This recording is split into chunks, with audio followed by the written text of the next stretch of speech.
قرآن میں جہنم کے لیے النار تو بہرحال ہر جگہ آیا، وہ تو اس کی کیفیت ہے، جلا دینے والی چیز۔ جہنم اور جہیم دو لفظ آئے ہیں اس کے لیے۔ یہ عبرانی زبان کا لفظ ہے جہنم،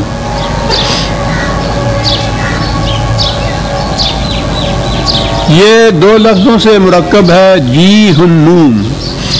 جی وادی کو کہتے ہیں، ہنوم ایک شخص کا نام تھا، وادی ہنوم یوں ہوا جہنم جہاں سے ہوا۔ اس وادی کے اندر ایک اس دور کی آبادی کا ایک مندر تھا، ملوک تھا، وہ دیوتا ان کا، اس کا بہت بڑا مندر تھا۔ اس مندر میں ملوک دیوتا کے سامنے انسانوں کو ذبح کیا جاتا تھا اور جلایا جاتا تھا، قربانی دی جاتی تھی انسانوں کی اس دیوتا کے سامنے۔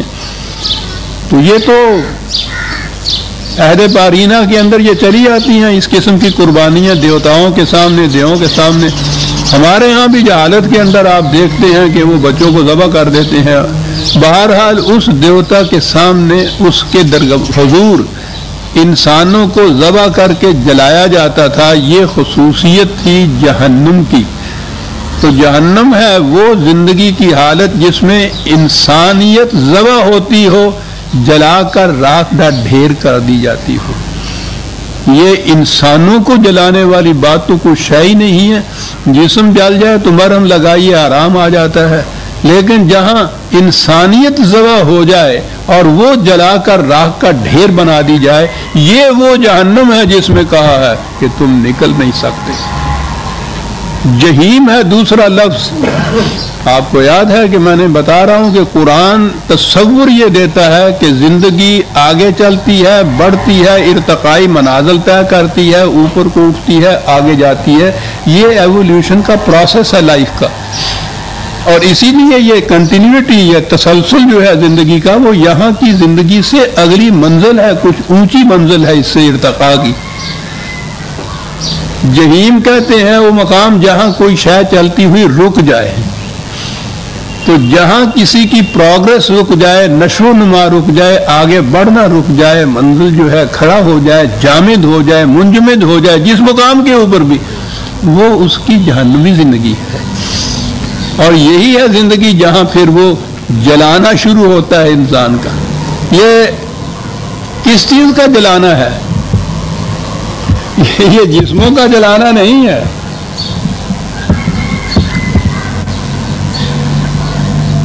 ایک 104/6 نار اللہ الموقدۃ التی تطلع علی الافئدہ، جہنم کی آگ خدا کی جلائی ہوئی جو دلوں کو جس کے شعلے دلوں کو لپیٹ لیتے ہیں۔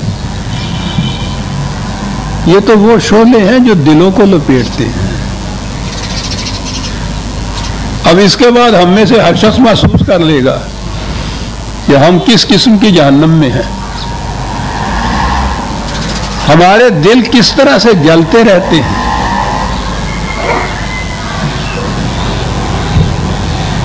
انسانیت کس طرح راکھ کا ڈھیر بنتی رہتی، کن چیزوں سے جسم جلتے ہیں، نہ دل جلتے ہیں، انسانیت تباہ ہوتی ہے۔ یہ جو عذاب ہے جہنم کا، قرآن نے کہا ہے کہ عذاب مہین کہیں کہا ہے، کہیں عذاب یخزیہ کہا ہے، جہاں انسان کو ذلیل کیا جائے، جہاں کسی انسان کو تذلیل ہوتی ہے، وہ جہنم کی زندگی ہے اس کی۔ اور اسی لیے جہنم کا جو داروغہ ہے اس کا نام مالک بتایا ہے۔ جہاں بھی کوئی ایک انسان دوسرے انسان کا حاکم اور اس کا مالک اور اس کا آقا بن جائے، ظاہر ہے کہ اس کا نتیجہ جو ہے تذلیل ہے، تحقیر ہے، عذاب الہون ہے، عذاب مہین ہے، ذلت کا عذاب۔ اب یہ دیکھ لیا نا کہ وہ جو دلوں کو لپیٹتے ہیں شعلے جس آگ کے، وہ آگ کیا ہے؟ تذلیل انسانیت ہے۔ یہ بھوک پیاس بیماری، یہ چیزیں، یہ ایسا عذاب نہیں ہوتی، یہ تو فزیکل چیز ہے۔ وہ جو دلوں کو لپیٹتی ہے چیز، وہ تذلیل ہے انسانیت کی۔ تو جہنم میں سب سے بڑی چیز جو ہے یہ جو میں نے ابھی عرض کیا ہے کہ وہاں کا داروغہ جو ہے اس کو مالک کہا گیا ہے. ایک انسان کا مالک دوسرا انسان، یہ تو وہی سلیوری اور غلامی اور لونڈیوں کی زندگی کی بات ہے، انسان کی تو بات نہیں. اور جو ہی ایک کوئی مالک ہوا کسی دوسرے کا تو ذلیل تو اس کے بعد فوراً ہوئی وہ آ ہی جاتا ہے حیوانی سطح کے اوپر، انسانی سطح کے اوپر وہ رہتا ہی نہیں. ملکیت تو ان حیوانات کے اوپر ہوتی ہے، انسان کی ملکیت دوسرے انسان پر، انسان کی حکومت دوسرے انسان پر. یہ جو زندگی ہے یہ جہنم کی زندگی. اور جو میں نے عرض کیا ہے کہ وہ آگے آنے والی جہنم اپنے مقام پہ برحق، پھر میں بار بار یہ کہتا چلا جاؤں کہ وہ اس سے انکار نہیں، لیکن یہاں بھی جہنم ہے. قرآن کہتا ہے وَمَا هُمْ عَنْهَا بِغَائِبِينَ، تم تو اسے نہیں دیکھ رہے، وہ تمہیں سب کو دیکھ رہی ہے. وہ تو یہاں دیکھ رہی ہے جہنم، ہماری آنکھیں بند ہیں. تو کہتا ہے کہ تم غافلین ہو، آنکھیں بند کیے ہوئے ہو، جو جہنم کو دیکھ نہیں رہے. جہنم یہاں موجود ہے. اِنَّ جَهَنَّمَ لَمُحِيطَةٌ بِالْكَافِرِينَ، نہ ماننے والوں کو گھیرے ہوئے ہے چاروں طرف سے. وہ تو جہنم گھیرے ہوئے ہے. اگر یہ تصور ذہن میں آ جائے کہ وہ زندگی جس میں تذلیل انسانیت ہے، جس میں انسان دوسرے کا مالک بنتا ہے، وہ اس کا مملوک بنتا ہے، وہ آقا بنتا ہے، یہ معصوم بنتا ہے، جہاں تذلیل ہوتی ہے انسانیت کی، تو یہ جہنم ہے. وہ کہتا ہے کہ تم آنکھیں بند کر کے بیٹھے رہو، اپنے ذہن میں سمجھو کہ نہیں ہم تو بڑی جنت کی زندگی، عیش کی زندگی بسر کر رہے ہیں. الگ بات ہے، تم نہ دیکھو، جہنم تمہیں دیکھ رہی ہے، گھیرے ہوئے ہے چاروں طرف سے جہنم. تو وہ تو آج کی بات ہے جو وہ گھیرے ہوئے ہے.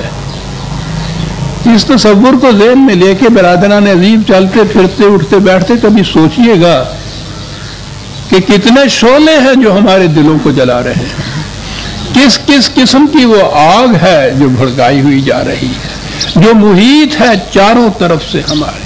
وَمَا هُمْ بِخَارِجِينَ مِنَ النَّارِ، ہزار چاہیں گے کہ اس سے نکل جائیں، نکل بھی نہیں سکیں گے وہاں سے. ایک مقام کے اوپر ہے کہ کوشش بھی کریں گے، ابھرنے کی بھی کوشش کریں گے، دھکا دے دیا جائے گا، پھر وہیں اسے کہا جائے گا کہ ویزا نہیں مل سکتا. یہ تشریحات ہیں قرآن کے اندر موجود. یہ احساس اگر ہو جائے جو قرآن نے جہنم کی تفاصیل بتائی ہیں، آج کی زندگی میں اگر ہم ان کو محسوس کرنا شروع کر دیں تو پھر تو بہرحال کچھ کوشش کریں نا اس جہنم سے نکلنے کی. اور اگر اس جہنم کا احساس ہی نہ ہو تو پھر تو سوال ہی نہیں. اچھے والے بیٹھے ہیں، سب کھانے کو مل رہا ہے، سونے کو مل رہا ہے، ٹھیک ہے جی. اس مقام کے اوپر یہ کہا قرآن نے. اس زندگی کے متعلق کہا کہ اس میں نہ زندگی ہوگی نہ موت ہوگی. یعنی من کبھی بیٹھ کے سوچئے گا کہ یہ کیا کیفیتی قرآن بیان کر رہا ہے، نہ زندہ ہے وہ نہ مرتا ہی ہے اس میں. دوسرے مقام پہ ہے کہ موت چاروں طرف سے آتے دکھائی دے گی لیکن موت آئے گی بھی تو نہیں.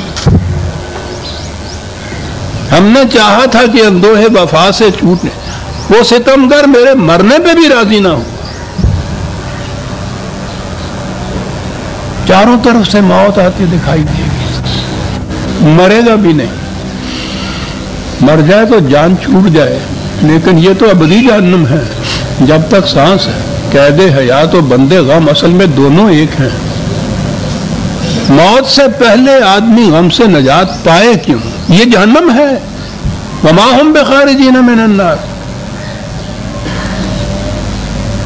بات تو ساری احساس کی ہے، احساس ہو جائے کہ واقعی یہ جہنم ہے. یہ بار آگ کی تپش اگر کہیں زیادہ لگنی شروع ہو تو دیکھتے ہیں نا آپ کس طرح بھاگ کے دوسری طرف چلے جاتے ہیں. کچھ تو دعویٰ کرتے ہیں اس سے بچنے کا. کریم میں جس طرح سے جنت کے متعلق ہے، جنت والوں کے متعلق بتایا ہوا ہے کہ ان کی نشانیاں کیا ہیں، علامات کیا ہیں، خصوصیات کیا ہیں، صفات کیا ہیں، اعمال کس قسم کے ہیں، اسی طرح جہنم کے متعلق بھی بڑی تفصیل سے بتایا ہوا ہے. وہ تو مقصد ہی زندگی کا یہ ہے کہ جہنم کی زندگی نہ ہو، اس سے نکال کے جنت کی زندگی جو ہے وہ بسر کرنا سکھایا. یہ ہے مقصود و منتہا قرآن کی تعلیم کا. تو اس لیے اس نے جہاں جنت کی تفاصیل بتائی ہیں، جہنم کے متعلق بھی اسی طرح سے بڑی تفاصیل تو آتی رہیں گی، لیکن بعض جگہ اس نے کچھ کیٹیگریز بتائی ہیں، گروہ شکیں، کہ اس قسم کی کیٹیگری میں جو لوگ اصلی ہیں نا وہ ہیں جہنم میں جانے والے. 2-3 کیٹیگریز تو اس نے بڑی نمایاں طور پہ بتا دی.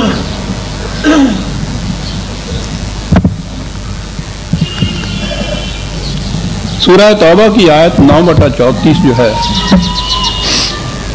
2 گروہ تو یہاں بتائے ہیں. یا ایھا الذین آمنوا ان کثیرا من الاحبار والرہبان لیاکلون اموال الناس بالباطل ویصدون عن سبیل اللہ. ایک گروہ ان مذہبی پیشواؤں کا خود محنت نہیں کرتے، دوسروں کی محنت کی کمائی کے اوپر جیتے ہیں. دعویٰ یہ کرتے ہیں کہ ہم خدا کے راستے کی طرف تمہیں لے جاتے ہیں، حالانکہ خدا کے راستے میں سب سے بڑی رکاوٹ یہ خود ہوتے ہیں.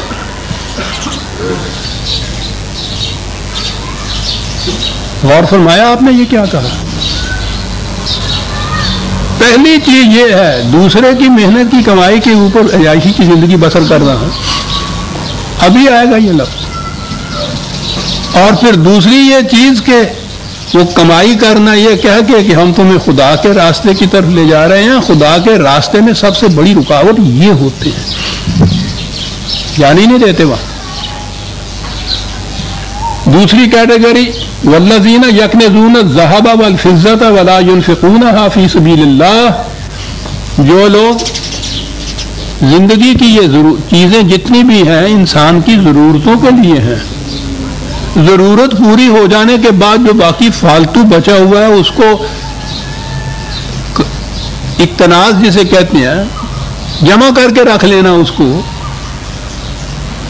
اور اس وقت کتنے ہی خود ضرورت مند انسان، محتاج انسان فاقے مار رہے ہوں، کتنی ضرورت ان کو ہو، ان کی ضرورت کے لیے اس کو کھلا نہ رکھنا، اپنی ضرورت پوری ہونے کے بعد جو کچھ فالتو ہے اس کو بھی دبا کے رکھ چھوڑنا، دولت کو اس طرح سے جمع کر چھوڑنا.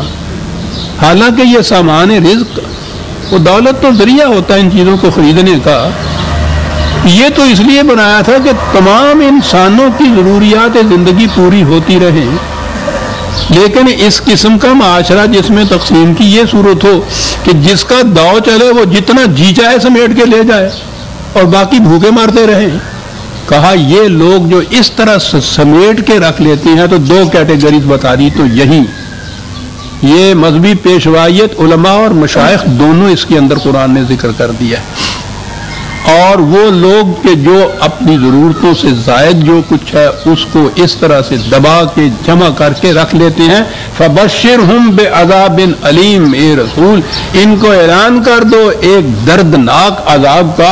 یوم یحمى علیہ فی نار جہنم، جب انہیں جہنم کی آگ میں جلایا جائے گا. فتقوی بہا حباہم وجنوبہم وظہورہم، یہ اب تمثیلی انداز آ گیا. یہ ان کے روپے، پیسے، پاؤنڈ، سٹرلنگ، سکے جہنم کی آگ میں تپائے جائیں گے. تمثیلی بیان ہے. ان سے داغا جائے گا ان کے ماتھوں کو، ان کی پشتوں کو، ان کے پہلوؤں کو. کہا جائے گا ھذا ما کنزتم لانفسکم، یہ ہیں وہ سکے جنہیں تم نے بجائے اس کے کہ حاجت مندوں کی ضرورت پوری کرنے کے کام آئے اپنے لیے تم نے جمع کر کے رکھا تھا. فذوقوا ما کنتم تکنزون، اب وہ آگ نہیں، یہی جو تم نے اس طرح سے دوسروں کو محتاج رکھ کر اپنے لیے جمع کر چکا ہے، اب اس عذاب کا مزہ چکھو. غور فرما رہے ہیں عزیزان من، کیا نظام دے رہا ہے قرآن، جس میں نہ مذہبی پیشوائیت ہے نہ سرمایہ داری ہے. ہر فرد کی ضروریات زندگی پوری ہوگی. اب یہ جو چیز ہے کہ یہ خدا کے راستے کی طرف جانے میں خود رکاوٹ بن جاتے ہیں. تیسری کیٹیگری آئی، وہ سامنے آ جائے گی، بات صاف ہو جائے گی. سورہ اعراف کی آیت 179 179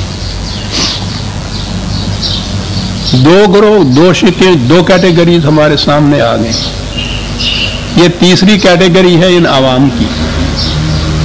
وَلَقَدْ زَرَعْنَا لِجَهَنَّمَ كَثِيرًا مِنَ الْجِنِّ وَالْإِنسِ.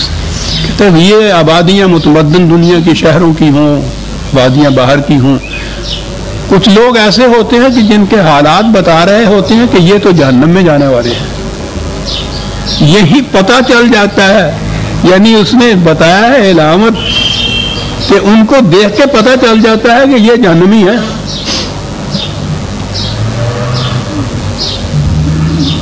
کیا نشانی بنائی؟ کون ہیں لوگ یہ؟ لہم قلوب لا یفقہون بہا. سینے میں وہ دل تو رکھتے ہیں کہ جن میں سمجھنے کی صلاحیت ہے، لیکن ان سے سمجھنے سوچنے کا کام نہیں لیتے. وَلَهُمْ أَعْيُنٌ لَا يُبْصِرُونَ بِهَا. آنکھیں رکھتے ہیں، دیکھ سکتے ہیں، دیکھنے کا کام نہیں لیتے. وَلَهُمْ آذَانٌ لَا يَسْمَعُونَ بِهَا. کان بھی رکھتے ہیں، سننے کا کام خود نہیں لیتے. ایک تو وہ ہے نا کہ جن میں یہ صلاحیتیں ہی نہیں ہیں. چلیے کسی سطح پہ لے زندگی لے لیجیے، ہے ہی نہیں صلاحیتیں، یا ویسے ہی مینٹلی ایسے ہو گئے. پہلی چیز یہ ہے کہ یہ سب کچھ رکھتے ہیں، ان سے خود کام نہیں لیتے، سمجھنے کا، سوچنے کا، دیکھنے کا، بھالنے کا. اب آئیے ادھر کڑی جا ملی ہے مذہبی پیشوائیت کے اوپر. کوئی معاملہ، کوئی مسئلہ، کوئی پرابلم سامنے آئے، یہ نہیں ہے کہ وہ دیکھیں کہ حالات کیا ہیں، سنیں کہ اس کے متعلق فریاد کیا ہو رہی ہے، سوچیں کہ اس کا حل کیا ہوگا. کرتے کیا ہیں وہ؟ جب بھی کوئی بات ہو تو انہوں نے کہا یہ الماوردی نے یہ کہا ہے، طبری نے یہ فرمایا ہے، ابن کثیر میں یہ آیا ہے. ارے بھائی، تمہیں خدا نے آنکھیں دی، کان دیے، دل دیا، سمجھنے سوچنے کی صلاحیت دی، تم تو یہ اس طرح کوٹ کیے جاتے ہو، ہر کتاب کے اندر یہ لکھا ہوتا ہے. کچھ اپنی سوچ سمجھ سے بھی بات کرو. کہا کہ نہیں صاحب یہ مذہب کا معاملہ ہے، اس میں سوچنا سمجھنا حرام ہے. لجہنم کثیر منہ. کہتے ہیں اور تمہیں بتائیں جن کی روش زندگی سے پتہ چل جائے گا کہ یہ جہنم میں جانے والے ہیں.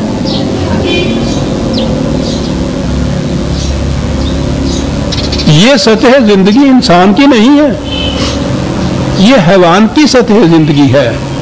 پہلے تو یہ کہا کہ اولئک کالانعام، پہلے یہ کہا کہ اس اعتبار سے تو یہ سمجھ لیجئے کہ یہ جو زندگی ہے یہ انسان کی نہیں، حیوانوں کی ہے. یہ حیوان کی بات ہے کہ ریوڑ چرانے والا اس گلے کو، ریوڑ کو لیے جاتا ہے، اس نے تا کہا وہ بائیں کی طرف مڑ گئے، اتے کہا وہ دائیں کی طرف چلے گئے. نہ اپنی آنکھیں، نہ اپنے کان، نہ اپنا دل، جس طرف آواز دی جا رہی ہے اس طرف چلے جا رہے ہیں. صاحب ماوردی نے یہ کہا ہے، ابن کثیر نے یہ فرمایا ہے، جو گڈریا کہتا چلا جا رہا ہے یہ مانتے چلے جا رہے ہیں. نہ اپنی آنکھیں ہیں، نہ کان ہے، نہ دل ہے موجود. یہ پہلی چیز دیکھیے. پہلی چیز تو کہی کہ روش تو ایسی ہے جیسے حیوانات کی ہوتی ہے، لیکن بل ہم عدل، اس سے بھی گئے گزرے. حیوانات میں تو صلاحیت نہیں تھی اس چیز کی. صلاحیت رکھتے ہوئے اپنے دل و دماغ سے کام نہ لینا، اپنے عقل و شعور اور فکر اور علم اور تدبر سے کام نہ لینا، انعام کی طرح، بھیڑوں کی طرح آواز پہ چلتے چلے جانا. ادھر کیوں جا رہے ہو جی؟ اگلی بھیڑ جو جا رہی ہے یہ ایک اندھوں کی قطار ہے، وہ اگلا اندر جو چلا جا رہا ہے، پچھلے اندر جو اس کے پیچھے پیچھے چلے جا رہے ہیں. کہتا یہ کیٹیگری ہے. کہا یہ سب کچھ رکھتے ہیں، دل اور دماغ اور آنکھیں اور کان. کیا بات ہے یہ؟ پہلے کہا حیوان ہے، کہا نہیں، ان سے بدتر ہے اولئک هم الغافلون. یہ سب کچھ رکھنے کے باوجود ان سے کام نہیں لیتے، وہ غفلت میں رہتے ہیں.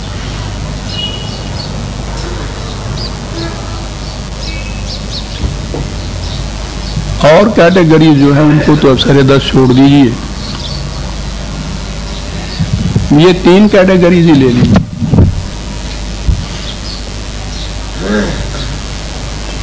وہ نظام جس میں مالک ہو انسان کا انسان، جو جہنم کا دروازہ بتایا گیا ہے، محکومیت ہو اس میں انسانوں کی انسانوں سے، وہ معاشرہ جس میں اوپر کی کیٹیگریز تو دو ہی بتا دیں کہ ایک تو وہ کہ جو خدا کی طرف دعوت دینے کے مدعی ہیں اور خدا کی طرف جانے والے راستے کے اندر روک بن کر کھڑے ہوئے ہیں، نہ خود سوچنے سمجھنے سے کام لیتے ہیں، نہ تمہیں سوچنے سمجھنے دیتے ہیں۔ یہ دوسرا کیٹیگری یہ کہ کوئی بات بھی سامنے آئے وہ کبھی یہ نہیں کہتے کہ صاحب عقل و فکر کی روح سے بھی غور کر کے اس کے اوپر دیکھو، وہ تو بالکل حرام ہے۔ وہاں کوڈ کر دیجئے کہ صاحب فلاں نے یہ کہا، فلاں نے یہ فرمایا، یوں کسی نے یہ کہا ہے، آواز باہر سے جو آ رہی ہے اس کے اوپر یہ بھیڑوں کا غلہ چلا جا رہا ہے۔ اور تیسری کیٹیگری یہ ہے کہ زندگی کی وہ ضروریات جو خدا نے بلا مفت و معاوضہ اس طرح سے عام کی ہوئی ہیں، اپنی ضرورت کے مطابق تو ہر کو لینا ہی ہے باہر ہے، اس سے زائد جو پڑا ہوا ہے جس میں ہزاروں لاکھوں کی ضروریات پوری کرنی ہو جانی تھی، ان کو جمع کر کے تنظم رکھا ہوا ہے،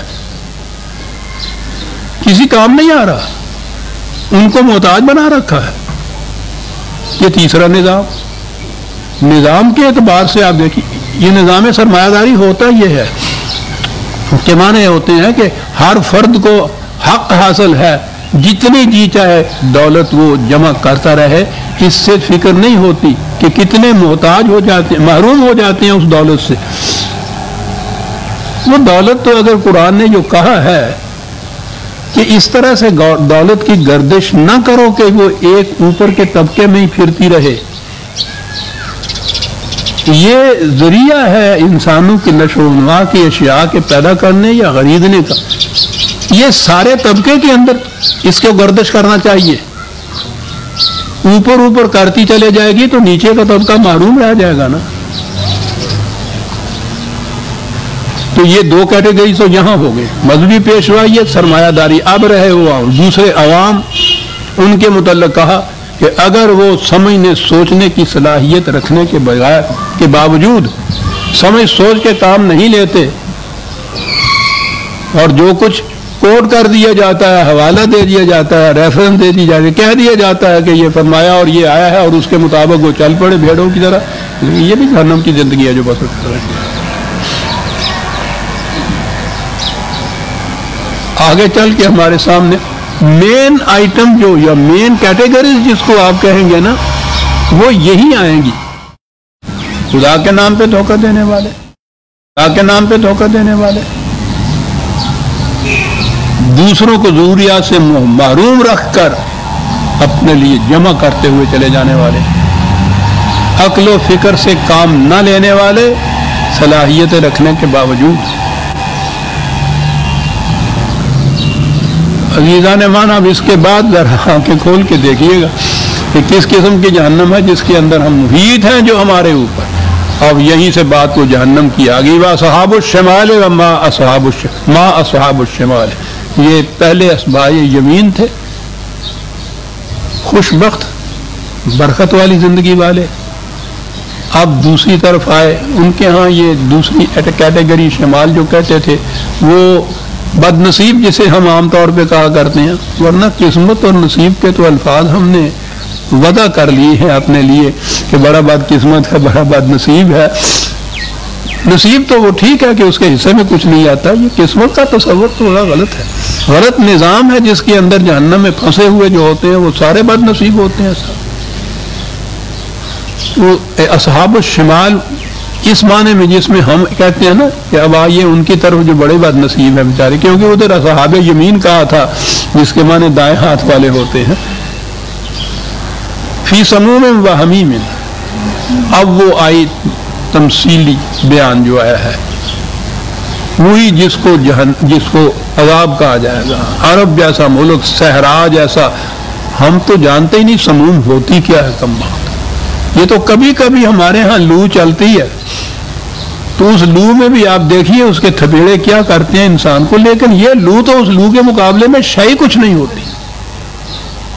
اب انہیں جو سمجھانا ہے تو ان کی زبان میں ہی سمجھایا جائے گا اور کہا جائے گا کہ یہ مثالی بات ہے جو ہم تمہیں کہہ رہے ہیں، یہ لو کے تھپیڑے تمہیں چہرے پہ لگتے ہیں، اس کو بھی تم لپیٹ لیتے ہو، یہ عربوں کا لباس اسی لیے ہے اس قسم کا کہ وہ لو کے تھپیڑوں سے لپیٹتے ہیں، آپ اس سے تو بچ جاتے ہو، لیکن جو لو کے تھپیڑے دلوں کو تمہارے گھیرنے، اس سے تو باہر کا لباس تمہیں نہیں بچا سکتا۔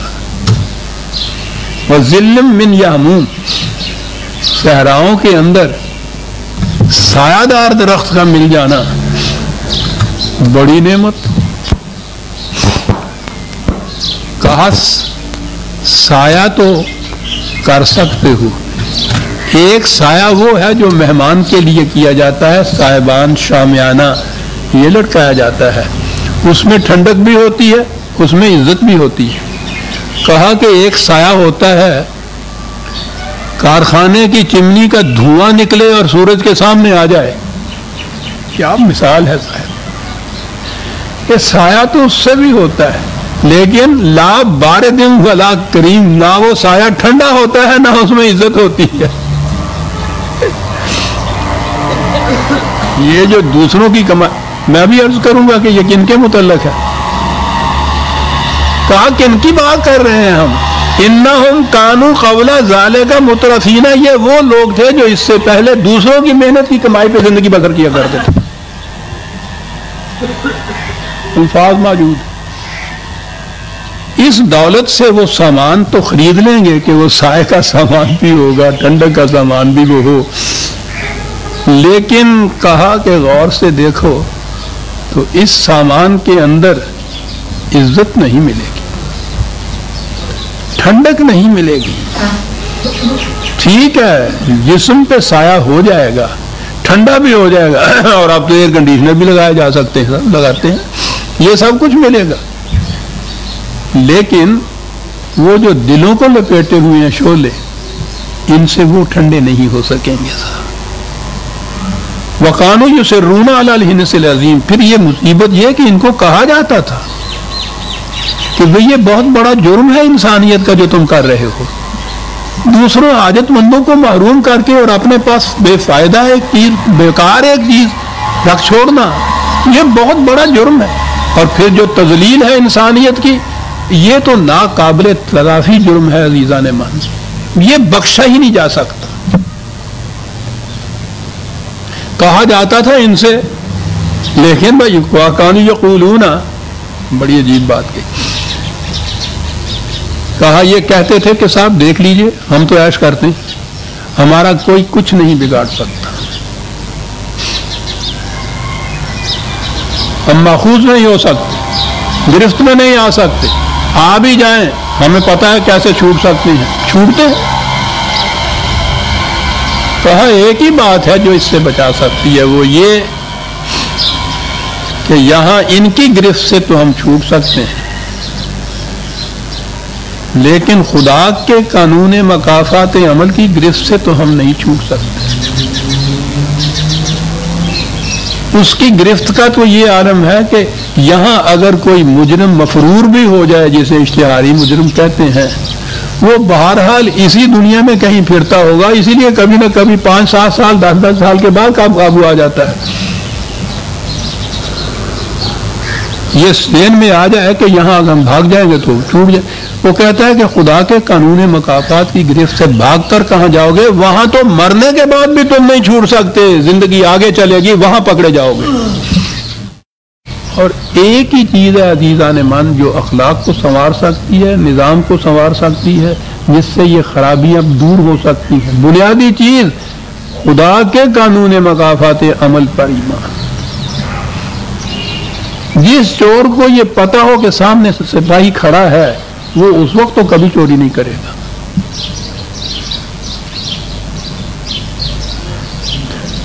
یہ تو اب محسوس آنکھیں ہیں اور محسوس چوری ہے، جس کے متعلق یہ کہا جائے کہ وہ قانون مکافات تمہارے دل میں گزرنے والے خیالات تک سے بھی واقف ہے، پھر چوری نہیں کی جا سکتی۔ وَبِالْآخِرَةِ هُمْ يُوقِنُونَ، قرآن کے پہلے ہی صفحے کے اوپر پہلی جو ہم گویا سورت سمجھ لیجئے فاتحہ کے بعد پہلی چیز یہ کہی گئی ہے یقین اس بات کا کہ ہماری قرآن کے الفاظ میں کہ نگاہ کی خیانت اور دل کا ارادہ بھی اس کی گرفت سے نہیں بچ سکتا. ایمان اس چیز کے اوپر. ایمان کیا ہو؟ وہ چور کا ایمان کہ وہ سپاہی دیکھ رہا ہے. اس قسم کا اگر ایمان ہے کہ خدا کا قانون ایسی نگاہ رکھتا ہے مجھ پر، اس سے ہی اصلاح ہو سکتی ہے، قوانین سازی سے نہیں، پولیس بڑھانے سے نہیں. اس سے جسموں کو گرفتار تو کیا جا سکتا ہے، ارادوں کو نہیں کیا جا سکتا، دلوں کو نہیں کیا جا سکتا. اور انسان کا سارا عمل تو ارادوں کے اوپر مبنی ہوتا ہے. ارادہ یہ ہو جائے کہ میں نے کسی کی چیز نہیں چرانی، بڑی ہوئی ہو چیز تو اس کو نہیں اٹھا سکتا آدمی پر. ارادہ ہو تو چرانی ہے، ہزار طریقے ہزار بہانے نکلاتے ہیں. یہ جو مستقل ارادہ اس چیز کا جسے میں نے کہا ہے نا، یقین جس کو کہا جاتا ہے، یہ ہے بالآخرت ہم یوقنون. کہا ان سے یہی ہے کہ یہ جو اس طرح مترفین کی زندگی بسر کرتے تھے، دوسروں کی محنت کو سلب کر کے غصب کر کے لے جاتے تھے اور اس پہ آپ عیش کراتے تھے، یہ ان کی بات کی جا رہی ہے کہ کہتے یہ تھے کہ ہمیں کون پکڑ سکتا ہے. دوسرے مقام پہ ہے کہ ان سے کہو کہ صاحب خدا کیا کہنے لگا کہ کوئی بات نہیں، میں نے انتظام کر رکھا ہوا ہے، تم دیکھو گے مولا چاہے گا ہم وہاں بھی عیش ہی کریں گے. میں نے جتنی آرام کی کمائی ہے نا، جتنی دولت، میں نے ایک مسجد بنوا دی ہے اس میں سے، ادھر کا تو میں نے کر لیا انتظام. قرآن میں یہ ہے کہ یہ کہتے ہیں کہ تم دیکھو گے ہم وہاں بھی عیش کریں گے، کیونکہ انہیں بتایا گیا ہے کہ جو یہاں مسجد بنا دے گا وہاں زمرد کا گھر بنے گا. وہ تو پہلے بن چکا ہوا ہے.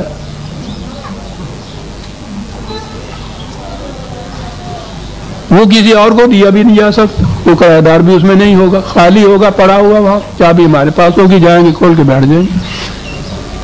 کیا بات ہے قرآن کی کہ تم دیکھو گے ہم وہاں بھی عیش کریں گے. ان سے کہا کہ یہ ہے وہ چیز کہ پہلی تو بات ہی یہ کہ نہیں صاحب مر جانا، مرنے کے بعد کس کا پھر اٹھنا، کس کا پھر آگے جانا. آئزا متنا و کننا ترابم و عظام آئنا لمبعوثون و آباؤنا الاولون. کیا کہہ رہے ہو تم کہ ہمارے جو پہلے مر گئے ہیں وہ بھی اس طرح سے زندگی آگے چلے گی، اٹھیں گے، ہم مر جائیں گے، مرنے کے بعد اس کی گرفت میں آ جائیں گے. کیا کہہ رہے ہو تم، اس قسم کی باتیں کر رہے ہو. قل ان الاولین والآخرین لمجموعون الی میقات یوم معلوم. ان سے کہو کہ سوال ہی نہیں ہے کوئی پہلے مر گیا ہے یا بعد میں مر گیا ہے. یہ بات بھی نہیں ہے کہ جسم ہڈیاں تمہاری جو ہیں وہ چورا چورا ہو گئی ہیں، جسم گل سڑ گیا ہے. یہاں جسم کا سوال ہی نہیں ہے. شعلے تو وہ دل کو لپیٹتے تھے اور وہ دل تو ہم آگے لے جائیں گے. یعنی دل کے معنی یہ لوتھڑا گوشت کا نہیں ہے جس کو یہ کلینکلی ہارٹ کہا جاتا ہے، جس کے بند ہو جانے سے موت ہو جاتی ہے. وہ تو آگے جائے گا، اس کو انسان کہا جاتا ہے. ثم انکم ایھا الضالون المکذبون. ہے اس زندگی کو، خدا کے قانون مکافات کو جھٹلانے والوں، غلط راستے پہ چلنے والوں، وہاں تمہیں یہ نظر آ جائے گا کہ یہ کہنے والے ٹھیک کہتے تھے تمہیں کہ یہ گرفت مواخذہ ہے خدا کے قانون میں. اس وقت میں آنکھوں سے نظر آ جائے گا سمجھ. وَبُرِّزَتِ الْجَحِیمُ لِمَنْ یَرَىٰ. قرآن کہتا ہے جہنم ابھار کر سامنے لایا جائے گا ان کے لیے جو اب دیکھنے کی آنکھیں رکھتے ہوں. ہے تو اب بھی موجود لمن یرا، جو اس کو دیکھنے کا. وہاں یہ کہا جائے گا، پھر وہی ذرا سی تفصیل ہے اور یہ عجیب چیز ہے. لآکلون من شجر من زقوم. وہ شجرۃ الزقوم کہا گیا ہوا ہے. یہ ان کے ہاں وہ کہنے کے لیے تو ویسے اس قسم کا، یہ جیسے تھوہر کی قسم کا کوئی ہوتا ہے نا، یوں مجازی معنی تو اس کے حقیقی معنوں میں تو یوں ہوتا ہے. وہ کہا کرتے ایسا کھانا کہ جو نہ اگلا جائے نہ نگلا جائے. اس قسم کا دوسری جگہ یہ کہ وہ تم یہ نہ سمجھ لینا کہ سچ مچ کا کوئی وہ پودا ہے جس کی بات کی جا رہی ہے، اس کو تو کہا گیا ہے کہ وہ تو جہنم کی اس کی جڑیں جہنم کے پتالے سے نکلیں گی. تو جہنم جہاں سمجھے نا اتنا آگ ہے اور یہ کچھ ہے، اس کے جہنم کے نچلے گڑے سے وہ ایک پودا پھوٹے گا، تو وہ یہ سچ مچ کا پودا تو یہ نہیں ہوگا نا، وہ یہ رزق ہوگا.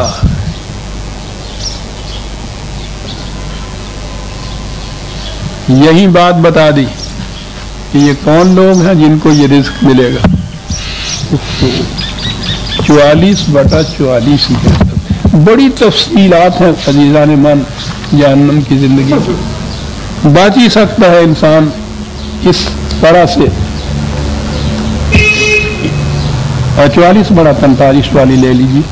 ان شجرۃ الزقوم طعام الاثیم. پہلی بات تو یہ کہہ دی، یہ زقوم یہ رزق کن کا ہے. یہ میں نے پہلے بھی بتایا تھا کہ ہمارے ہاں تو ترجموں کے اندر جتنے الفاظ ہیں نا، اسم اور عدوان اور عصیان اور یہ سب کا ترجمہ گناہ ہی کیا جاتا ہے. یہ ایسی بات نہیں ہے کہ یہ شاعری ہے کہ کبھی یہ لفظ کہہ دیا کبھی وہ، یہ تو شعر کے لیے ہوتا ہے نا، وزن کے لیے، قافیے کے لیے. قرآن کا تو ایک لفظ پہاڑ کی طرح اٹل ہے، الگ معنی رکھتا ہے.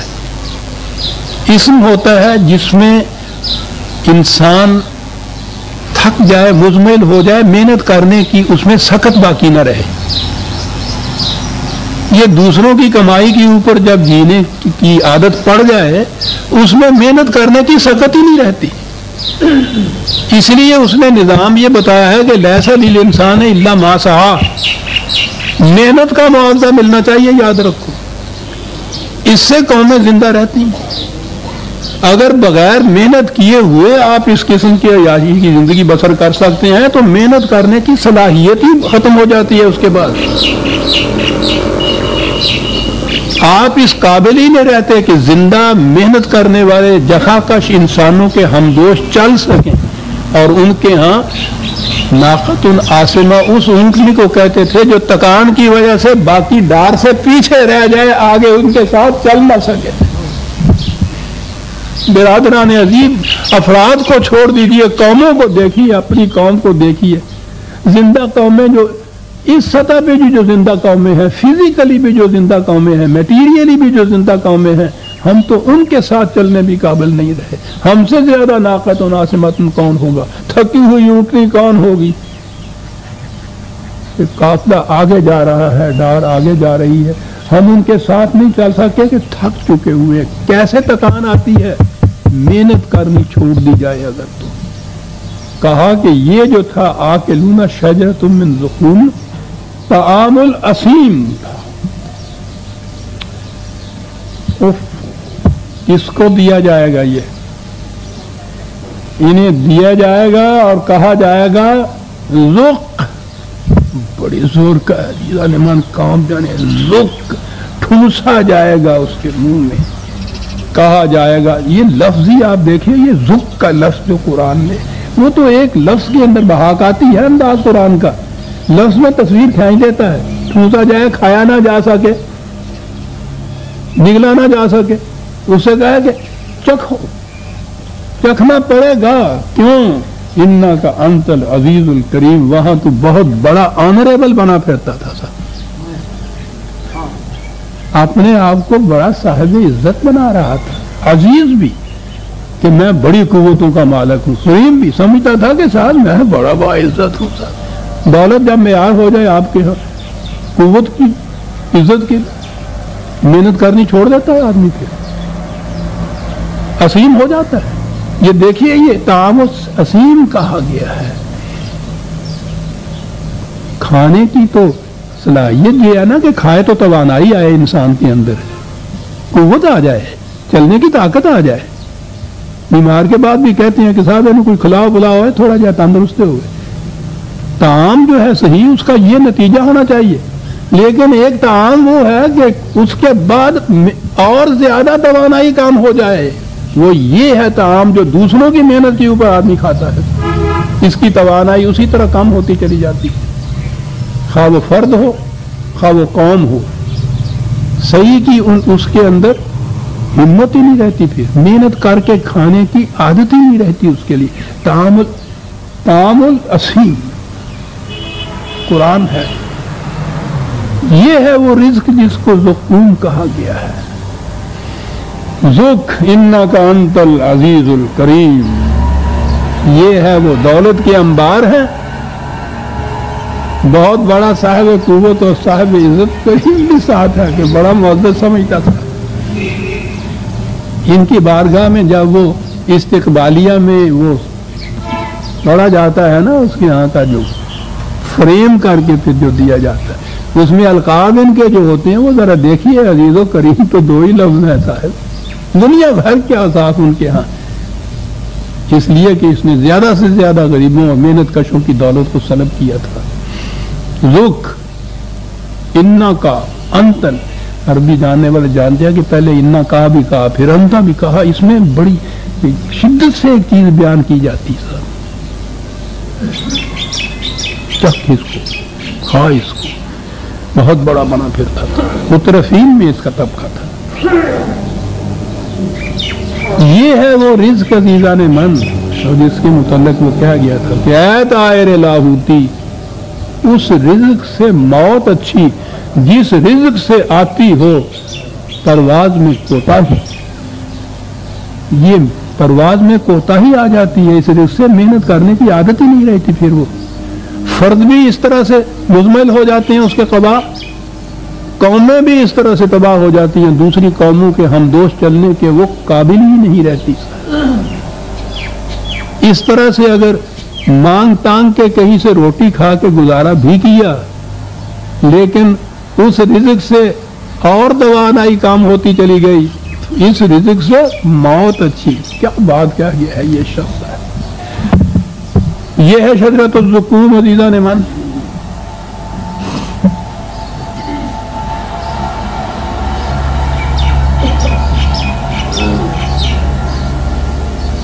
فمالئون منہ البطون، ٹھیک ہے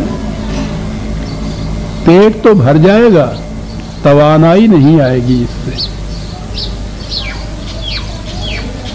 کیا اشارہ ہے، فزیکلی آپ مل لیں گے ان کے ہاں تو ڈھیر لگے ہوئے ہوں گے دولت کے، انسانیت کی رمق اس سے نہیں خریدی جا سکے گی۔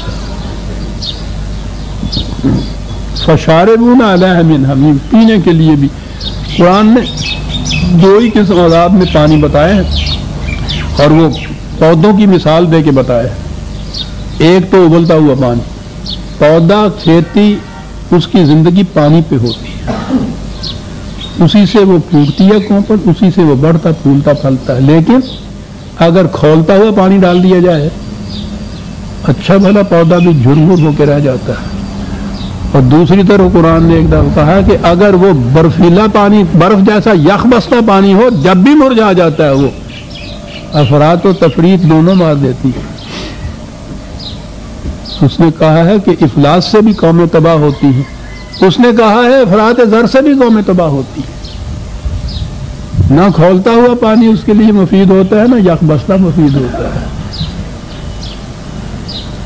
کہا کھولتا ہوا پانی، فشاربون شرب الہیم،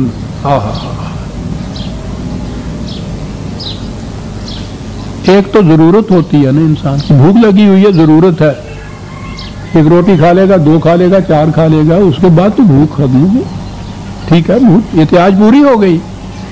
پینے کے لیے پانی کتنا پی لے گا، بہت ہی زیادہ دوپہر کے وقت بھاگا ہوا پیاسا آئے گا تو ایک گلاس کے بعد دوسرا گلاس آپ دے دیں گے، دوسرا پی لے گا، اس کے بعد ختم ہو جائے، پیاس ختم ہو گئی۔